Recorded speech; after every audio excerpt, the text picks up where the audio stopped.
After 30 years of loyalty, Frank Sullivan was unceremoniously kicked to the curb by a new boss more focused on profits than people. But instead of giving up, Frank decided to fight back. With nothing but his skills and determination, he set out to rebuild his life and prove that integrity always triumphs over greed. Watch as Frank takes on the system, earning the respect of an entire town and showing that when you do the right thing, the world will notice. Will he succeed in taking down the man who tried to ruin him? You won't believe what happens next. Can you imagine pouring your heart into something for 30 years, only to have it ripped away in a single moment? That's exactly what happened to Frank Sullivan, a man who'd spent 3 decades in the same gritty garage, his hands stained with grease, knuckles busted from endless nights wrestling with engines under the hood of countless cars. He wasn't just a mechanic, he was the soul of that place, transforming a sleepy small-town auto shop into the most trusted name in the city. People didn't just roll in for repairs. Oh no, they came because they knew Frank Sullivan would never ever cheat them. But today, all that loyalty, all that sweat meant nothing. Today, Frank was being tossed out like yesterday's trash. Can you believe it?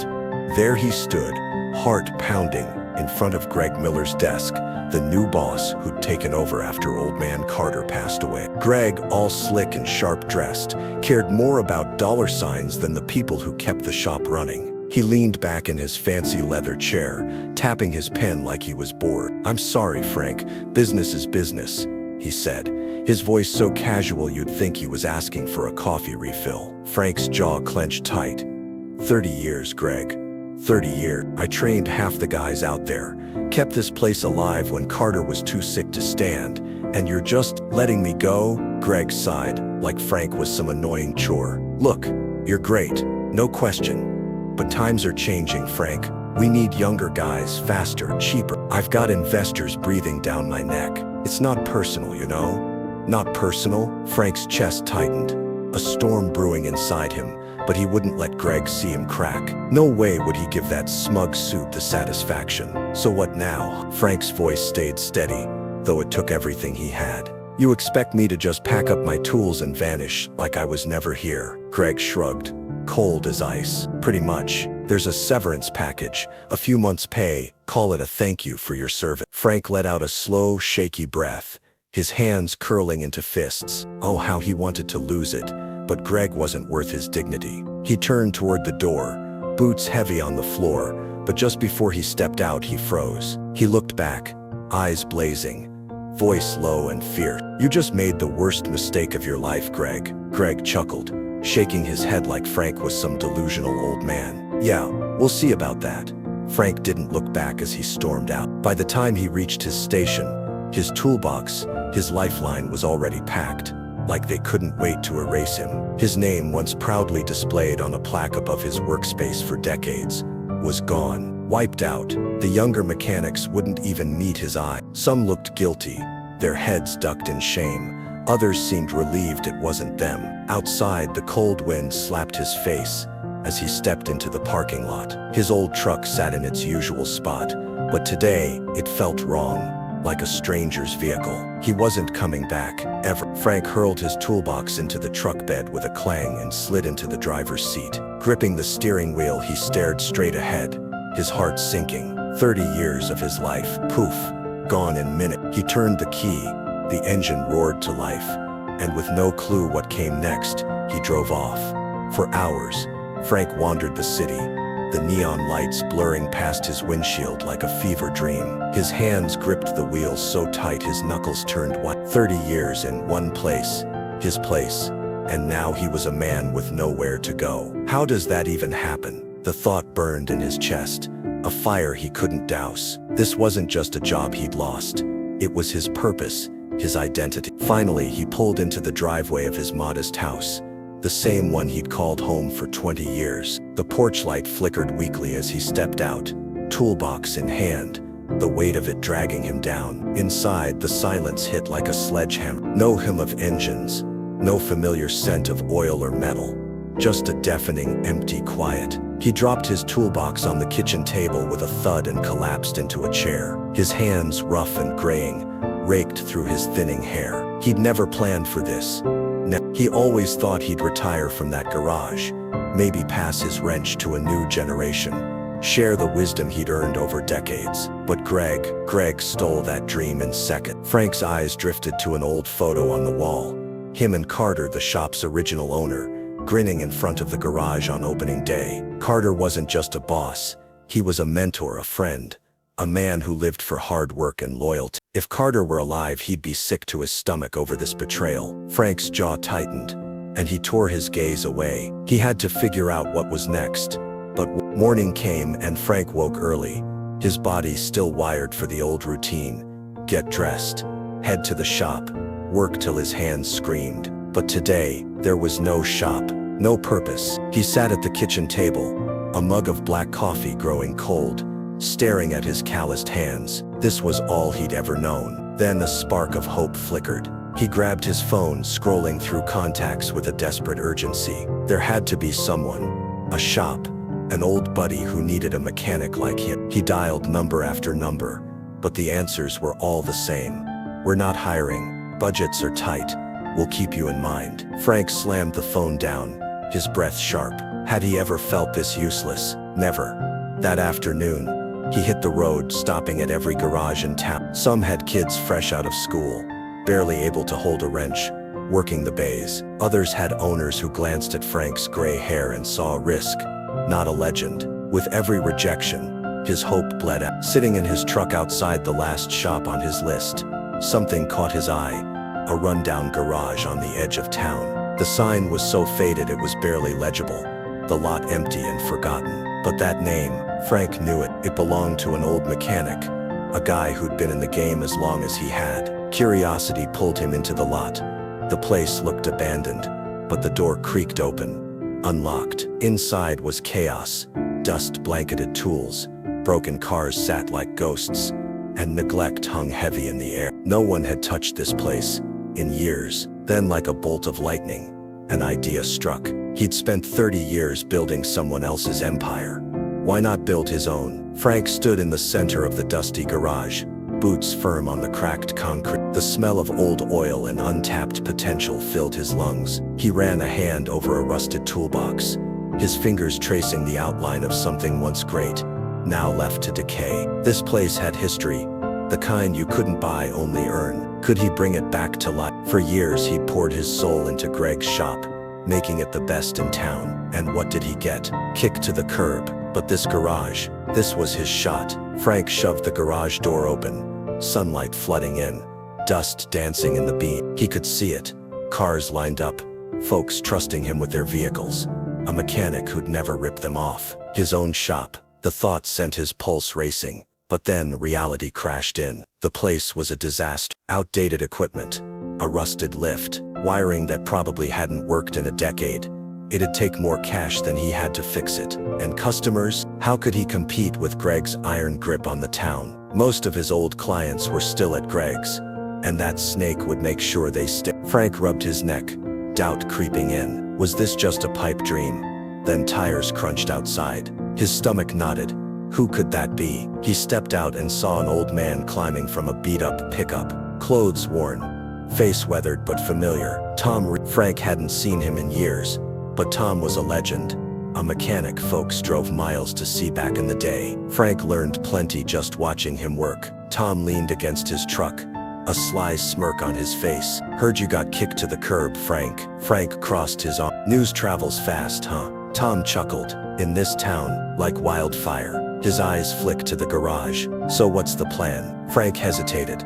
I don't know if I've got one. Tom scoffed. That ain't the Frank Sullivan I know. You're the best damn mechanic this town's ever seen. Frank sighed. Even if I fix this dump, no one's coming. Greg's got 'em all. Tom nodded, like he'd seen this coming. Then he yanked open his truck's tailgate and hauled out a battered toolbox. I say we change that. Frank blinked. We? Tom's grin was pure mischief. I may be old, but I can still turn a wrench. And I've got something Greg don't. Loyal customers, just itching for a reason to ditch that crook. Frank's heart stirred. Could this actually work? Maybe, just maybe, this was his chance to rise again. Frank stood frozen, staring at Tom Reed, the weight of this moment crashing over him like a tidal wave. Was this real? This wasn't just some casual chat. Tom meant business. After 30 years as a mechanic, Frank knew one thing for sure. Men like Tom didn't waste their breath on hopeless dreams. He exhaled, his eyes darting back to the dusty, forgotten garage behind him. You really think people will come here, Tom? After everything? Tom's smirk was all confidence. They'll come running if they know Frank Sullivan's in charge. People are fed up with Greg's nonsense. They're just begging for a reason to ditch him. Frank wanted to believe it. Oh, how he wanted to. But starting a shop from scratch, that was no small task. Money, tools, equipment. Where would he even begin? He didn't have those things lying around. Tom, as if reading his mind, flipped open his battered toolbox and pulled out a worn checkbook. I've got some savings, he said, his voice steady. Not a fortune, but enough to get this place humming. Frank's eyes widened in disbelief. Tom, no way. I can't take your money. Tom cut him off, firm but warm. You're not taking it, Frank. I'm investing in a shop that cares about people, not profits. You fix the cars, I'll handle the business side. He clapped a hand on Frank's shoulder, his grip strong. We're gonna make this work together. Frank swallowed hard, his throat tight with emotion. Just 2 weeks ago he'd felt like his life was over, crushed under the weight of betrayal. But here was Tom tossing him a lifeline, a second chance. He glanced at the garage again, seeing it not as the rundown wreck it was, but as the thriving shop it could be. Could he really do this? He turned back to Tom, determination sparking in his chest. All right, Tom, let's do this. And just like that, a fire was lit, a fire that refused to be snuffed out. For days, Frank and Tom poured their hearts into the garage. They scrubbed away years of grime, the dust so thick it felt like they were unearthing a buried treasure. Tom worked the phones, calling old contacts, and sweet-talking deals on used equipment. Frank, meanwhile, was a man possessed, fixing the rusted lift, rewiring flickering lights, making sure every inch of the shop was ready to roar back to life. Word started to spread, like whispers on the wind. A few of Frank's old customers poked their heads in, curious, watching him work with that familiar precision they'd trusted for years. Were they really coming back? Then one morning, a woman pulled up in a minivan, her face etched with worry. I heard you're open. My car's been making this awful noise, but Greg's shop said it'd take 2 weeks just to look at it. Frank nodded, calm as ever. Pop the hood, let's see what's going on. In mere minutes, he had it figured out. A loose belt, a 10-minute fix. When he handed her keys back, she was floored. Greg said I needed a full repair. He was gonna charge me hundreds. Frank wiped his hands on a rag, shrugging. You're good to go. No charge for something that small. Her eyes brimmed with gratitude. I'm telling everyone about this place, she exclaimed. And boy did she. Within hours, cars were rolling in like a parade. People poured in, venting about Greg, how he'd overcharged them, pushed repairs they didn't need. Frank and Tom worked like machines, fixing cars with honesty and care, rebuilding trust one engine at a time. The shop was coming alive. But Greg, oh, he wasn't thrilled. That evening, as Frank locked up, a sleek black luxury car slithered into the lot. The door swung open, and out stepped Greg, his face a mask. But his eyes, they burned with something dark, something Frank couldn't quite name. Greg took a slow, deliberate step forward. So this is what you've been up to, huh? Frank crossed his arms, unflinching. Surprised, are you? Greg's smirk was cold, humorless. You're making a big mistake, old man. Tom stepped up beside Frank, his voice like steel. The only mistake was yours, Greg. Thinking you could keep cheating people and get away with it. Greg's jaw tightened, his cool facade cracking. You won't last, he spat. Frank held his gaze, unshaken. We'll see about that. Greg let out a dark chuckle, climbed back into his car and peeled out. Tom exhaled, tension in his voice. He's not done, Frank. Frank nodded grimly. He knew Greg too well. This was just the start of trouble. The next morning, Frank arrived early, but something felt wrong, terribly wrong. As he approached, his stomach twisted into knots. The front door was wide open, the lock shattered. His heart pounded as he rushed inside. The shop was a disaster. Tools strewn across the floor, drawers ripped open, the register gone. Worst of all, his toolbox, the one he'd had for decades, was missing. Tom barreled in behind him, stopping dead. No, he roared, scanning the wreckage. his face red with rage. Frank's fists clenched so hard his knuckles whitened. Greg, it had to be Greg. He'd seen their shop rising, customers abandoning his garage for Frank's, and this was his revenge. Tom kicked a broken chair aside, fuming. "We're calling the cops, Frank." Frank shook his head, his voice sharp. "No proof, Tom.